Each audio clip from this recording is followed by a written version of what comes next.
मेरे पापा की डांट पड़ी तो बोला मम्मी को मुझे प्लीज जान दो। मेरे पापा की डांट पड़ी, मैं बोला पीले पीले प्लीज प्लीज प्लीज जान दो। मेरा जीना मुझसे छीन ना लो, कभी कभी तो मिलता फ्रेंड से हूँ। मेरा जीना मुझ। हाँ भाई, तुम लोगों में से होमवर्क किसने नहीं किया?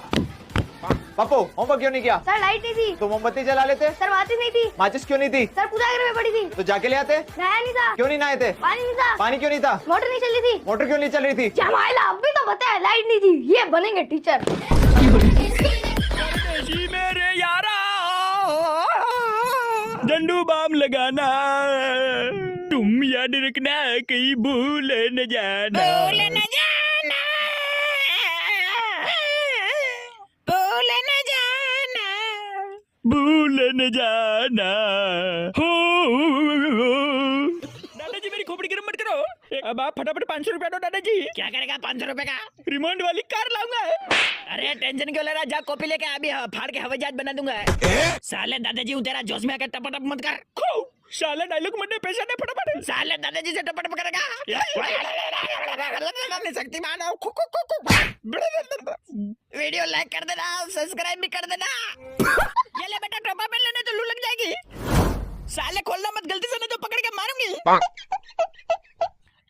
कुर्सी बहुत गर्म है, पिछवाड़ा जल गया मेरा। फटाफट बर्फ लेके आओ। ये है ज़ॉम्बी स्नेल। बोले तो ज़ॉम्बीज़ ने इस स्नेल को हाईजैक कर लिया है। इस ज़ॉम्बी का नाम है ग्रीन बैंडेड ब्रूटसैक, जो कि एक पैरासाइट यानी कि मुफ्तखोर कीड़ा है। जब स्नेल चिड़िया की स्वादिष्ट पूप खाती है तो उसमें इस पैरासाइट के अंडे होते हैं, जो स्नेल के अंदर जाकर अंडे से बाहर निकल के स्नेल के एंटीना में चला जाता है और दिमाग को भी हाईजैक करके स्नेल को ऐसी खुली जगह ले जाता है जहाँ कोई चिड़िया इसे आसानी से देख सके, और फिर ऐसे डिस्को डांस करता है जिसे चिड़िया कैटरपिलर समझ के एंटीना खा जाती है। और चिड़िया के पेट में जाने के बाद ये पैरासाइट फिर से अंडे देता है, जो चिड़िया फिर से पूप करके निकाल देती है और फिर से स्नेल इस पूप को खाती है, और ये साइकिल ऐसे ही चलती है। कुछ ऐसे फोटोज जिन्हें परफेक्ट टाइम पर खींचा गया। इससे पहले इस वीडियो को लाइक करने वालों को एक गुड न्यूज मिल सकता है, और लाइक के साथ अपना फेवरेट इमोजी कमेंट करने वाले को डबल गुड न्यूज मिल सकता है। तो इसका मतलब क्लिक ही तो करना। नंबर 1, ये फोटो देखकर मैं भी सोच रहा था कि ये आदमी बैठे बैठे कैसे मूत रहा है, लेकिन ऐसा नहीं है। ये सिर्फ फोटो को इतना परफेक्ट टाइम पर क्लिक किया गया है कि इस आदमी के आगे फव्वारे की वजह से ये फोटो ऐसा लग रहा है। नंबर 2, अब इस फोटो को देखने पर लग रहा था कि कैसे ये बॉडी बिना मुंडी के दौड़ रही है, लेकिन ऐसा नहीं है, क्योंकि ये फोटो तब खींची गई है जब दौड़ते हुए इन दीदी के सर पीछे गए थे। और भाई ये इतनी परफेक्टली टाइम क्लिक किया गया है कि ऐसा लग रहा है इसकी मुंडी ही गायब हो गई है। नंबर 3, अब ये फोटो देखो, जो देखने पर लग रहा है कि ये पीछे वाले अंकल का हाथ अचानक इतना बड़ा कैसे हो गया, लेकिन ये सिर्फ फोटो की परफेक्ट टाइमिंग की वजह से है, जो इस लड़की की हाथ का अंकल की लग रही है। नंबर 4, अब इस फोटो में देखने पर लग रहा है कि इस लड़की की शादी इस उल्लू के सर वाले आदमी के साथ हो रही है। ये फोटो इतनी परफेक्ट टाइम पर क्लिक हुई है कि जब ये उल्लू इस आदमी के सर के आगे से जा रहा था तब ये फोटो क्लिक की गई है, जो देखने में अमेजिंग लगता है। नंबर 5, ये फोटो इतनी परफेक्ट टाइम पर खींची गई है जिससे पता चल रहा है कि चूहे कैसे आपके सोफा या पलंग पर चढ़ते हैं। दोस्तों क्या होगा अगर शार्क के दांत और इंसान के दांतों को हाइड्रोलिक प्रेस के नीचे रख दिया जाए? दोनों में से कौन ज्यादा स्ट्रॉन्ग है, चलिए देखते हैं। तो सबसे पहले हम भेड़िए के दांत को हाइड्रोलिक प्रेस के नीचे रखकर मशीन को चालू करते हैं। तो भेड़िए का दांत 254 किलोग्राम का वजन पड़ने पर टूट गया। अब हम एक शार्क के दांत को लेते हैं और उसे भी हाइड्रोलिक प्रेस के नीचे रखकर उसे भी प्रेस करना स्टार्ट करते हैं, लेकिन ये तो सिर्फ 48 किलो का वजन पड़ने पर ही टूट गया। अब बारी है एक इंसान के दांत को मशीन के नीचे रखकर देखने की, लेकिन उसके पहले अगर आप बॉय हो तो चैनल को सब्सक्राइब कर लो, और अगर गर्ल हो तो वीडियो को लाइक करो। और इंसान के दांत को हाइड्रोलिक प्रेस के नीचे रखकर प्रेस करना स्टार्ट किया जाता है, और ये क्या, इंसान का दांत तो 392 किलोग्राम का वजन पड़ने पर टूट जाता है। सच में दोस्तों, इंसान का दांत तो सबसे ज्यादा मजबूत निकला। आखिर धरती पर लाइफ कैसे शुरू हुई? लगभग 4.5 अरब साल पहले ढेर सारे पत्थर आपस में टकराकर चिपक गए, जिससे धरती बनी। पर तब ये बहुत ज्यादा गर्म थी और चारों तरफ लावा था। आसमान से हर दिन एस्ट्रॉइड्स की बारिश होती थी। फिर 1 अरब साल बाद धरती काफी ठंडी हो गई, पर इस पे सिर्फ पानी था और हवा में ऑक्सीजन बिल्कुल नहीं थी। पर समंदर की गहराई में एक चमत्कार हुआ और छोटे छोटे सिंगल सेल जीव बने। फिर इन्होंने ऑक्सीजन पैदा करना शुरू किया। फिर लगभग 3 अरब साल बाद धरती के टुकड़े होने लगे और इसी बीच कई तरह के जीव भी इवॉल्व हुए। पर फिर 10 करोड़ साल बाद आइस एज आ गया, जिससे 85% प्रजातियां खत्म हो गई। फिर 4 करोड़ साल बाद बर्फ हटी और धरती पर पेड़ दिखने शुरू हुए, जिन्होंने और ज्यादा ऑक्सीजन बनाए, जिससे पानी वाले जीव धरती पर आने लगे। पर फिर सारे कॉन्टिनेंट्स वापस आकर चिपक गए, जिसे पैंजिया कहा जाता है। इससे धरती पर सूखा पड़ गया और ढेर सारे जमीन पर रहने वाले जानवर खत्म हो गए। पर एक एमनियोटिस नाम की छिपकली जिंदा बची रही, जिससे आगे जाकर मैमल्स, रेप्टाइल्स